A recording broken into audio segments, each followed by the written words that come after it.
Seiring perkembangan zaman, jasa layanan umum berbasis online semakin marak, tak terkecuali bidang jasa transportasi. Namun dalam perjalanannya, kehadiran jasa transportasi berbasis online menuai pro dan kontra. Di satu sisi, masyarakat pengguna jasa transportasi berbasis online merasa dimudahkan. Calon penumpang tak perlu lagi mencari atau berjalan menuju terminal atau halte atau pangkalan khusus alat transportasi umum yang akan mereka gunakan. Cukup dengan membuka aplikasi di telepon genggam masing-masing, jasa transportasi online pun datang menjemput. Begitupun para awak jasa transportasi berbasis online ini, mereka diringankan. Tidak perlu berkeliling mencari penumpang hingga menghabiskan bahan bakar dan juga durasi penantian calon penumpang jauh lebih singkat. Situasinya berbanding terbalik dengan para awak transportasi konvensional. Keberadaan transportasi berbasis online telah mengakibatkan pendapatan mereka menurun drastis. Calon penumpang yang biasanya tampak berjajar di tepi jalan atau datang menghampiri semakin berkurang dan bahkan tidak tampak di tepian jalan. Puncak persoalan ini, kemarin ribuan sopir angkutan umum melakukan aksi demonstrasi di depan Balai Kota dan Istana Negara, menuntut agar transportasi berbasis online ditutup. Tadi Kominfo menjanjikan akan secepatnya, tapi tadi kita bernegosiasi bahwa kita akan memberikan batas waktu 15 hari. 15 hari tidak terjadi pemblokiran, itu kita akan mengadakan aksi kembali secara nasional. Pasca tuntutan ribuan sopir angkutan konvensional, Menteri Perhubungan Ignatius Jonan melayangkan surat kepada Kementerian Komunikasi dan Informatika untuk memblokir aplikasi pemesanan Uber Taksi dan GrabCar. Waktu itu beliau di Papua itu, nelpon saya, gimana ini soal aplikasi untuk kendaraan umum? Oh, sangat setuju saya, ya, sangat setuju. Beliau waktu itu kalau nggak saya tanyanya itu aplikasi untuk transportasi, sangat setuju. Nah, tapi kalau transportasi umum itu harus ngurus izin transportasi umum, BPP-nya dan sebagainya, ya, dan harus dikir untuk masalah keselamatan. Kemarin ada perwakilan Grab atau Uber, saya lupa lah. Salah satu tanya saya, Pak, ini kalau kendaraan plat hitam tidak mau Pak dikir, kan malu kendaraan dikir. Itu jawaban saya. Loh, kalau nggak mau dikir, ya nggak usah jadi kendaraan umum. Kendaraan umum harus dikir kok. Itu undang-undang loh.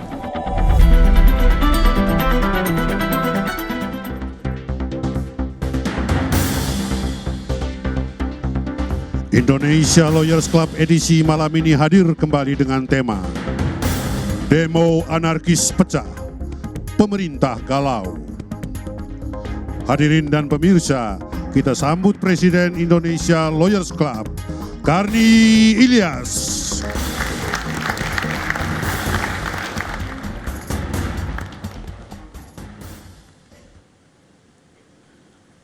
Pemirsa, kita bertemu kembali di Indonesia Lawyers Club. Malam ini kami mengubah tema yang harusnya kami angkat malam ini. Dan sore ini kami ubah menjadi demo anarkis pecah, pemerintah galau. Pekan lalu soal taksi dan ojek online sudah kita angkat di Indonesia Lawyers Club dengan maksud agar ada jalan keluar.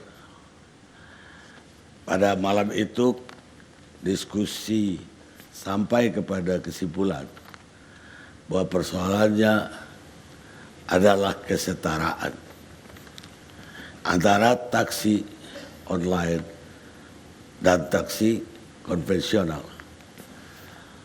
Dan tentu saja diharapkan dalam minggu kemarin sudah ada aturan atau langkah-langkah aturan yang keluar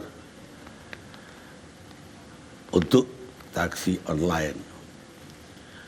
Agar taksi online seperti taksi yang umum juga terdaftar. Mungkin juga dikir atau minimal ada tanda bahwa dia taksi online. Dan yang pasti tentu armada taksinya harus membayar pajak, perusahaan taksinya. Tapi tidak ada langkah yang konkret dalam seminggu. Dan hari ini apa yang kami khawatirkan terjadi. Demo yang anarkis. Sepanjang hari. Dan itu tentu saja merugikan tidak hanya sopir atau pengemudi atau perusahaan taksi, tapi merugikan seluruh masyarakat, seluruh rakyat di Jakarta. Bisa dibayangkan kalau hari ini ada orang yang lagi kena serangan jantung, mau dibawa ke rumah sakit sementara jalan tertutup. Bisa-bisa tadi udah meninggal di jalan raya. Anarkis sudah di depan mata Amerika karena ketidakadilan yang dirasakan masyarakat. Kata Louis Farrakhan, seorang pemuka agama Islam di Amerika. Kita mulai diskusi kita. Saya mau ke Pak Juni Praitno, Sekjen Paguyuban.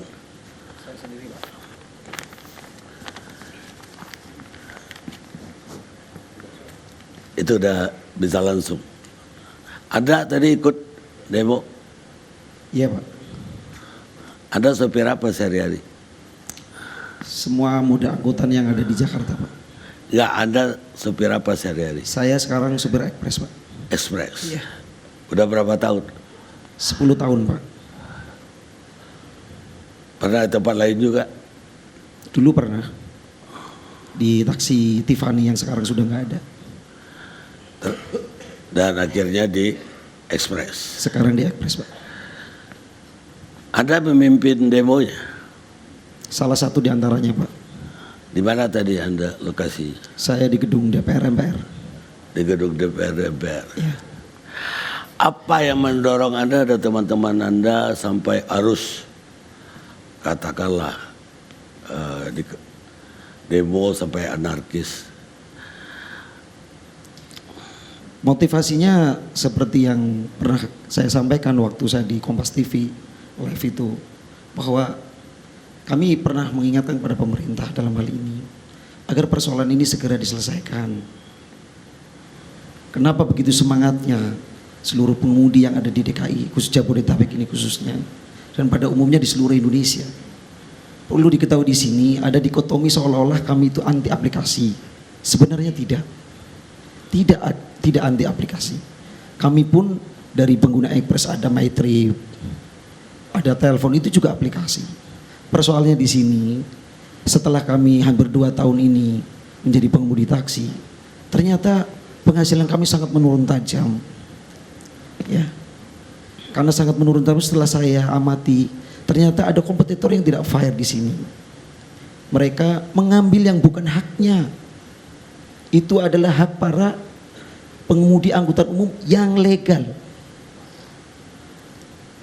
Nah, dari itulah timbul kemudian para pengemudi melakukan sebuah diskusi, sehingga kami dari semua moda angkutan pengemudi ini berkumpul di satu tempat untuk melakukan upaya kepada pemerintah agar persoalan ini cepat diselesaikan.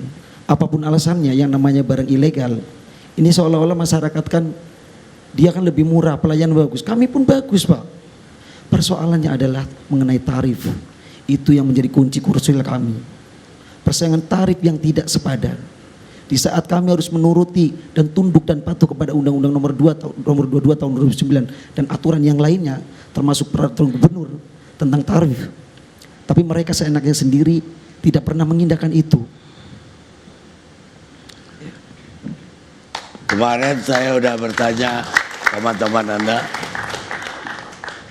berapa persen pendapatan berkurang? Ya kira-kira begini, kami kan store ke perusahaan itu 300.000. Pendapatan yang kami dapatkan misalkan untuk bensinnya 150, berarti 450. Tapi yang kami dapatkan paling dalam sehari itu 200.000.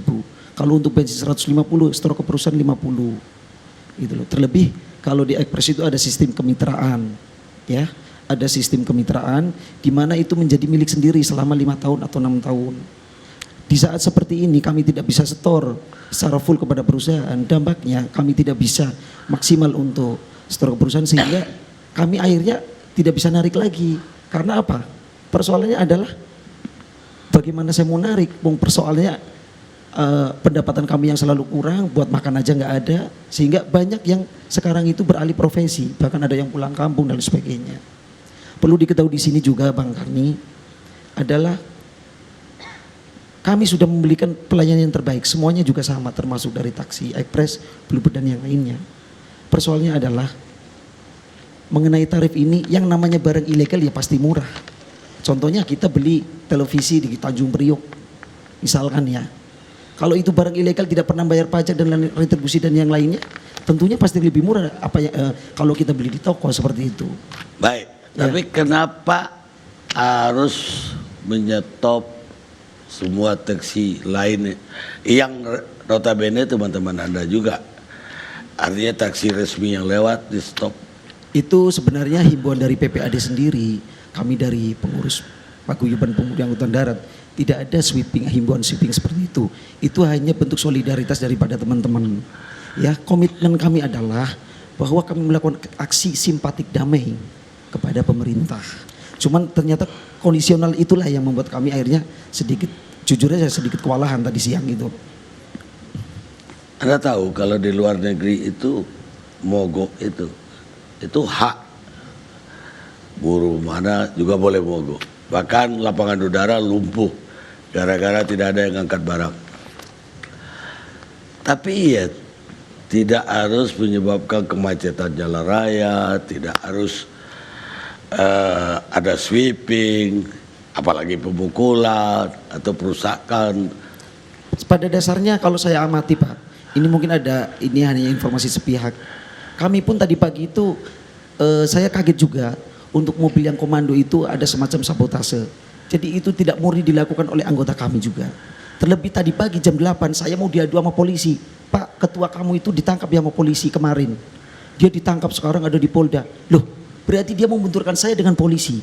Ingat, ada sabotase di sini. Ada penyusup-penyusup yang tidak bertanggung jawab. Jadi saya tidak fair juga kalau misalkan hal ini kemudian diarahkan kepada PPAD. Proses hukum nanti yang akan menentukan siapa yang benar, siapa yang salah. Contohnya tadi, kami lagi melakukan aksi. Kenapa Gojek yang ada di belakang DPR MPR itu ribuan orang itu mau menyerang kami? Kalau mereka mau melakukan aksi silakan saja, kami tidak akan mengganggu. Tapi di saat kami melakukan upaya itu jangan diganggu. Seperti itu kira-kira Bang Karni. Ya mungkin juga gara-gara paginya ada pengemudi Gojek yang dipukulin juga. Sehingga sore aja mereka konsolidasi dan menyerang balik. Itu tadi saya bilang bahwa pengadilan nanti akan menentukan siapa yang benar, siapa yang salah. Contohnya kemarin waktu tanggal 14 Maret kemarin, tidak ada pengadilan sama Gojek. Tapi apa yang terjadi? Itu mobil Mikrolet 08 Tanah Abang Kota, di kota itu ditimpukin sampai orangnya disabet pakai celurit. Cuman korban udah saya obati, kemudian kerusakannya sudah saya ganti. Jadi tidak fair juga. Mereka kalau misalkan mau melakukan aksi demo aja. Nuntut kepada pemerintah. Tapi yang kami perjuangkan ini adalah benar, makanya saya tidak pernah mundur sekalipun gitu Pak. Tapi anggota Anda tahu bahwa apa yang dilakukan bisa mengakibatkan artinya terkena undang-undang hukum pidana. Saya tahu itu. Dan anggota Anda di lapangan tadi tahu itu akan bisa terjadi. Itu tadi Pak. Saya pernah mengingatkan waktu di Kompas TV live itu bahwa segera ini bisa menimbulkan konflik horizontal. Ini yang membuat marah mereka, membuat kemudian emosional mereka itu tinggi, bukan apa-apa Pak. Statement dari Kominfo itu sendiri. Dia akal-akalan kemudian katanya mau dibikin koperasi. Bapak mungkin dengar waktu itu ya di sini di TV One itu kan. Mau dibikin koperasi, Kosti juga koperasi Pak. Tapi karena mereka tunduk dan patuh pada undang-undang serta regulasi yang lain, nggak masalah bagi saya. Kan begitu kira-kira Pak. Baik Pak Erwan Ghazali, Direktur Operasional. Pak Erwan tahu ini anak buah pagi ini atau supir-supirnya Pak Erwan akan berdemo seperti ini. Baik Pak Karni, selamat malam. Bapak, Ibu, dan saudara-saudari sekalian. Pertama-tama saya mohon maaf atas ketidaknyamanan pada hari ini bagi masyarakat khususnya Jakarta atas terjadinya demo yang anarkis ya, tidak sesuai dengan ketentuan undang-undang berlaku. Kami dari perusahaan sangat menyesalkan pertama, kedua, hal itu bukan sepengetahuan perusahaan karena itu adalah PPAD Pak, Persatuan Pengemudi Angkutan Darat, terdiri dari beberapa moda, bukan hanya perusahaan taksi. Dari perusahaan sudah membuat pengumuman bahwa perusahaan tidak melarang pengemudi untuk ikut acara demo tersebut. Pertama, kedua, menghindari jalan-jalan tertentu yang akan dilalui oleh demo. Ya, ketiga, bahwa perusahaan komitmen untuk tetap melakukan pelayanan kepada masyarakat untuk jasa transportasi taksi. Demikian Pak. Pengumuman itu bentuknya seperti apa Pak? Supaya mereka gak demo. Pengumuman di seluruh pool bahwa pengemudi diimbau untuk tidak melakukan Lisan? Tidak tertulis Pak, di pool kita tertulis. Lah, kalau ada yang demo, sanksinya apa di Express? Sebetulnya begini Pak, kalau orang kan tidak dilarang untuk menyampaikan haknya. Itu berprinsip dulu. Ya, di perusahaan pun dia demo, kita juga nggak bisa larang. Kalau dia nuntut haknya, hak kan harus ada diikuti dengan kewajiban. Ya, pertama, kedua, kita sudah imbau dia bahwa pengemudi dilarang untuk ikut serta dalam hal tersebut. Tapi kalau dia ingin menyampaikan haknya di luar dari wewenang perusahaan, kita sudah imbau, kita sudah beritahu dampaknya apa, dan kita bilang kalau anarkis atau apapun mereka tanggung jawab sendiri, tanggung jawab hukum sendiri. Baik Pak, sekarang menurut Bapak, kenapa persoalannya ternyata bukan persoalan aplikasi? Artinya semua juga punya aplikasi, mungkin Express juga mungkin punya. Kenapa yang online yang baru muncul ini bisa jauh lebih murah di luar ya?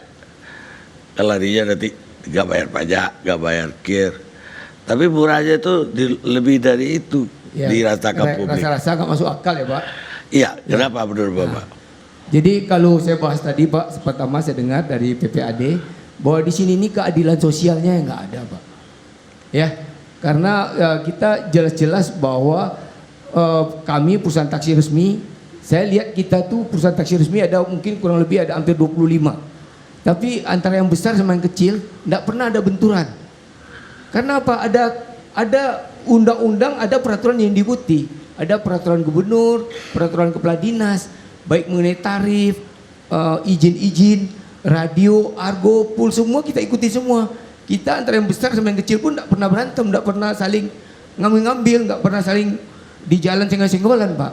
Tapi dengan adanya Uber atau Grab, mereka di samping punya aplikasi, kita juga punya aplikasi. Tapi apakah mereka sudah mengikuti ketentuan untuk plat hitam digunakan sebagai angkutan umum? Kan harus ada aturannya sendiri di Undang-Undang Nomor 22 tahun 2009. Pertama, bahwa mobil dari Grab atau Uber itu dibawa oleh pengemudi pribadi dengan SIM pribadi. Kita aja udah beda ya Pak. Platnya sudah hitam, kita kuning. Kedua, dia SIM-nya SIM A biasa, kita SIM A umum. Ya, terus kita pentarifan tuh ada tarif minimal.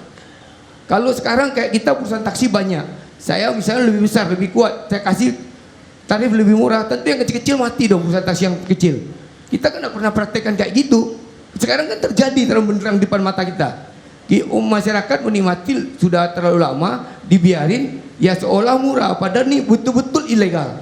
Bapak bayangkan berapa banyak pengemudi taksi yang beralih statusnya, yang susah makannya setiap hari, ya. Dan perlu diketahui bahwa pemilik daripada Uber atau Grab kendaraan itu adalah para penyandang dana atau para pemilik modal, bukan para pengemudi. Iya, tapi begini Pak, ini dari publik ya. Publik yang jadi konsumen merasa diuntungkan dengan ada ini, bukan hanya karena murah Pak. Kalau dia pesan itu sampai di depan pintu rumah aja dengan cepat bisa datang taksinya. Kalau kita pesan yang reguler atau yang konvensional biasanya, entah kapan nyampainya Pak. Bisa setengah jam, bisa sejam, gak jelas. Kenapa kita juga tidak memperbaiki pelayanan ini lepas dari soal tarif? Ya, itu dulu Pak, cerita Pak, karena itu dulu Pak. Sekarang kita sudah berubah. Bapak boleh pesan kita punya Metrip juga sampai depan pintu Pak. Sama. Perasaan belum lama-lama banget Pak, baru berapa Ya, bulan kita lalu. pesan kan enggak, kita sekarang baru pasang 4.000 unit. Ya, kan dari Nggak usah dengan aplikasi, yang punya nomor teleponnya Pak, kita telepon. Sejak lama nyampainya Pak. Ya mungkin kan gini loh Pak, yang pesan taksi satu hari itu kan banyak ribuan. Jadi kadang-kadang terjadi hang di nomor teleponnya, maka itu lama kadang-kadang. Tapi dari sistem kita sebetulnya sudah standar pelayanan minimal kita sudah penuhi. Ya kan? Selalu dicari kita selalu membuat inovasi-inovasi baru supaya kita menyesuaikan dengan perkembangan zaman. Bukan berarti kita tidak melek teknologi. Kita selalu menyesuaikan sesuai dengan tuntutan seperti yang Pak Karni bilang. Buat kau dapat sampai bab itu. Sekarang kita selalu kita lakukan supaya kita nggak terlalu bilang buat tidak mengikuti masih pola konvensional lah. Sebetulnya yang bersama semua Pak. Cuma bedanya sekarang kan kita tuh sudah buat sebaik mungkin, pelayanan sebaik mungkin. Tapi di lain pihak orang cari yang paling murah, terus mobil lebih baru. Iya kan? Sehingga yang ada sekarang seolah mereka ini jelek semua gitu. Padahal intinya itu tarif Pak. Enggak Pak, orang minta taksi dari Grab atau Uber, nggak tahu mau dikirim baru atau mobil lama. Artinya Ya, sorry Pak. nggak memilih Pak. Pemerintah tidak pernah tahu jumlah Grab atau Uber itu berapa puluh ribu Pak. Bisa berkali-kali dari jumlah taksi yang ada sekarang. Tidak pernah punya data, tidak pernah punya daftar. Ya kalau kita kan karena di mana lokasi pesan itu di mana dia baru dia bisa ngambil. Mereka di mana aja ada Pak, di setiap pintu rumah ada. Karena semua orang hampir semua beli mobil baru supaya bisa dioperasikan sebagai Uber atau Grab. Di setiap pintu tuh ada orang. Saya belanja di manapun orang punya. Dia invest 2, invest 3, macam-macam Pak. Jadi setiap saat mereka tuh pasti ada dekat-dekat lokasi manapun ada. Jadi menurut Bapak apa jalan keluar ini? Harus ada jalan keluarnya. Kan selalu saya bilang Pak, jalan keluarnya tuh kesetaraan Pak, equality, perlakuan terhadap peraturan undang-undang berlaku. Di satu pihak orang melaksanakan undang-undang yang ada, lurus nih. Di lain pihak yang pihak lain peraturan sudah ada, sudah jelas-jelas nggak dipenuhi, dibiarin gitu loh Pak. Terjadi pembiaran. Dari awal kan saya bilang pasti terjadi konflik horizontal karena perut supir ini kan harian ya Pak, nggak kayak kita. Jadi mereka merasa langsung akibat dampak daripada pembiaran ini. Ya, tapi pengemudi Bapak yang dia tuntut supaya aplikasinya Uber, Grab itu diblokir. Kan Diblokir tuh karena belum memenuhi Undang-Undang Nomor 22 tahun 2009 Pak. itu kendaraannya. Ya, Kalau aplikasinya apa salahnya? aplikasi nggak salah Pak. Kita juga punya aplikasi itu bagus justru. Nah, makanya, jadi tuntutannya menurut saya bukan ke Kemeninfocom atau Kominfo, tapi ke perhubungan. Perhubungan jelas-jelas bilang Pak, tapi dia nggak punya power untuk akses untuk menutup. Sekarang perhubungan buat surat jelas-jelas tuh Pak ke Menteri Perhubungan, ke Menkominfo bahwa jelas-jelas bahwa aplikasi dari supaya ini tidak melanggar hukum karena orang memanfaatkan aplikasi Uber atau Grab untuk menjalankan transportasi ilegal. Maka itu harus tutup dulu. Kalau dari si Menteri Perhubungan sudah jelas-jelas buat surat bahwa itu melanggar hukum, tidak sesuai dengan undang-undang. Pak, kalau ditutup pun Uber ya, ditutup. Besok dia bikin ganti akun Aber, bisa. Pak, kalau kami Lusa serius, bikin ya, lagi kami serius bubar. nggak minta ditutup Pak. Enggak, kami juga ada. Cuma itu kan Makanya aspirasi saya golkar. lihat alamat demonya salah. Kok ke Kominfo? Kok bukan ke Perhubungan? Ya karena tangannya Menteri Perhubungan, sebetulnya undang-undang sudah jelas, Menteri Perhubungan sudah buat peraturan jelas, tapi dia nggak punya tangan supaya mereka ini belum patuh pada undang-undang. Dia punya tangan Pak, tapi melalui gubernur, dinas perhubungan di daerah. Nggak bisa Pak, kalau tanpa melalui bantuan Menkominfo, sebelum dia Menkominfo nggak berhak untuk memaksa mereka, padahal sudah dipanggil tapi sudah berkali-kali nggak pernah datang ngurus dia punya perizinan. Terus Menteri Perhubungan juga menyatakan bahwa harusnya mereka ini tidak boleh melakukan transportasi untuk masyarakat umum sebelum ketentuan diikuti. Tapi karena dilarang, dibuat surat juga nggak ngikutin, suruh urus perizinan juga dilakukan, akhirnya Menkominfo kan nggak punya power untuk supaya mereka ngikutin peraturannya gitu. Yang saya lihat begini Pak, ini ada taksi ilegal, katakanlah ilegal, karena tidak ada izin untuk jadi taksi, tidak plat kuning segala macam. Kalau belum ada internet, ini sama aja kita minta supaya kabel teleponnya diputus. Kepahin kabel telepon diputus, ya ditindak ya lagi. Tapi kenyataannya Pak Karni, Pak Menteri Perhubungan jelas-jelas buat surat Pak. Ya, tapi Menteri Kominfo bukan anak buah dia. Iya, kan koordinasi ya Pak antar departemen. Baik, kita rehat dulu sejenak.